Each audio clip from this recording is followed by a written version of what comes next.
This is the Apple Magic Keyboard for the iPad Pro and the brand new iPad Air. I've been using it for 6 months now since its release. How does it hold up? And is it even worth the eye-watering $300+?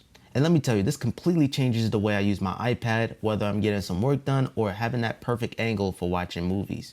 After watching some reviews of the Smart Keyboard portfolio, I was a bit concerned about the materials of the Magic Keyboard. But little as I know, my Magic Keyboard case 6 months later still looks almost brand new.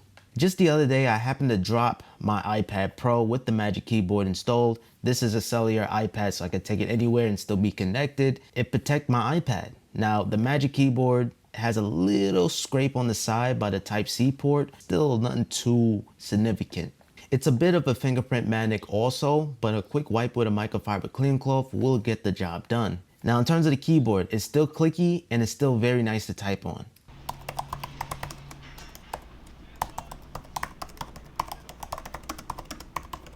This has the same exact scissor mechanism found on the MacBooks, no butterflies here. This particular model, the 11-inch Magic Keyboard, you will not have a full-size keyboard just because of the size. If you pick up the 12.9-inch Magic Keyboard, you're getting a full-size keyboard that you know and love. But I gotten used to it like the third day of me using my Magic Keyboard, so no problems typing on it at all. And yes, there's no function keys here, such as the screen brightness, the media controls, etc.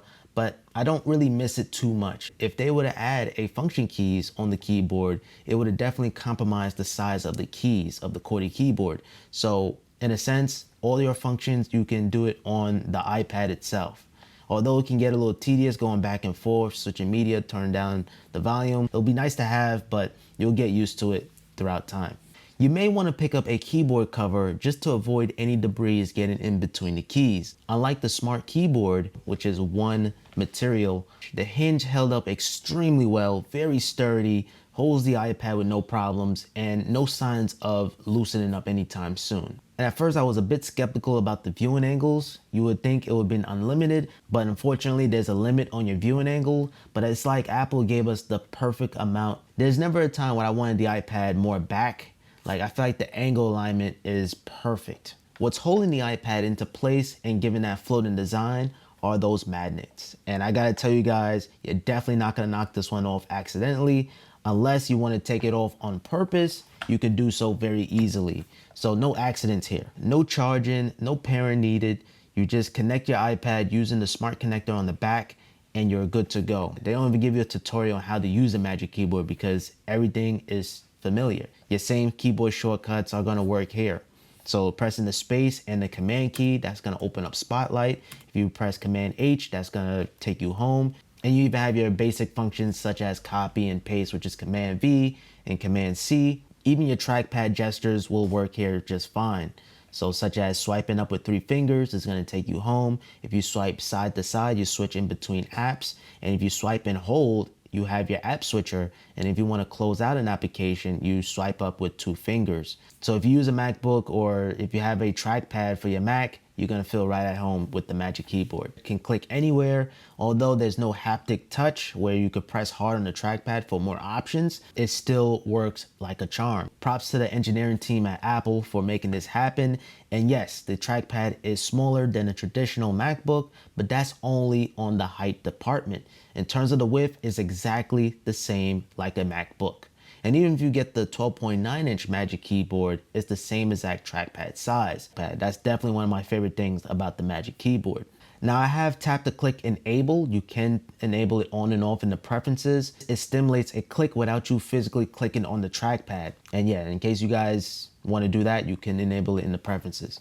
And speaking of the preferences, that's where you're gonna find your keyboard brightness. But there's never a time where I feel like it's too bright, it's too dim. The iPad knows exactly what's the brightness level it should be, thanks to the proximity sensor. Now let's talk about the Type-C port on the side. You're never gonna be in the awkward situation where you have to charge your iPad and you have to be on one side.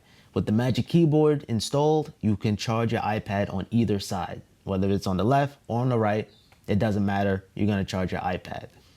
And the best thing is, it's kind of like having wireless charging. So if you want to just pick up your iPad, you can do that. But if you want to charge it, you just put it on the Magic Keyboard and it's automatically going to start charging your iPad. Having Type-C on the Magic Keyboard is just genius. Keep in mind, there's no data transfer using that Type-C port.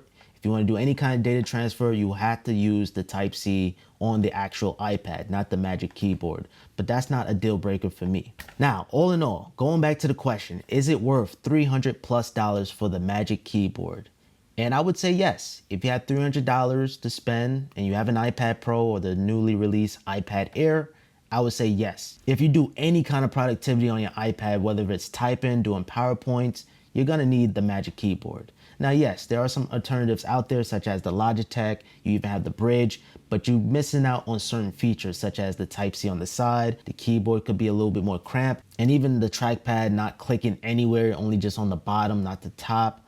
You just gotta think about those. And just quickly explaining myself, what I mean, you can just click anywhere on the corners and it's still the same thing. If you use a PC, a Windows PC, you can see that you can only click on the bottom very easily, but when you get to the top, it's a little tough to click. Sometimes even you just can't click, but with this, just like the MacBooks, you can click anywhere.